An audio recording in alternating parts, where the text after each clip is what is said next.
ఏముంది, పెళ్లి చేసుకున్నాక మార్చుకోవచ్చులే. చాలా జాగ్రత్త అమ్మా.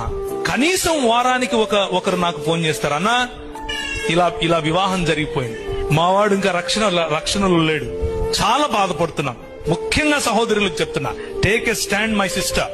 అవతలి వ్యక్తి యేసు ప్రభువును నమ్మి రక్షింపబడినటువంటి విశ్వాసి అయితే తప్ప మీ జీవితాల్లో వారిని అనుమతించకండి. మీ పెద్దల ప్రెషర్ అయినా సరే, మీ కులం యొక్క ప్రెషర్ అయినా సరే వారితో మాట్లాడండి, కానీ ఇలాంటి దేవుని వాక్య విరోధమైనటువంటి వాటిని మీ జీవితంలో అనుమతించకండి. Same thing with young boys, యవనులు.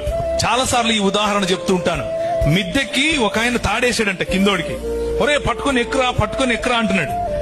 ఎక్కేవాడు గుంజితే పైనోడు పడతాడా, లేకపోతే కిందున్నోడు పైనున్నోడు గుంజితే కిందోడు పైకి వస్తాడా? ఆత్మీయతలో కూడా అంతే.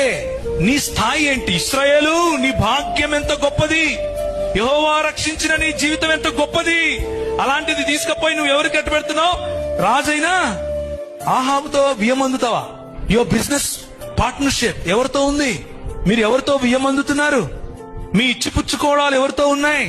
నేను లోకంలో మీరు ఉండకండి అని చెప్పట్లేదు, లోకంలో మీ సంబంధం ఉండకూడదని చెప్పట్లేదు, మీ బంధుమిత్రులతో మీ సంబంధం ఉండకూడదని చెప్పట్లేదు.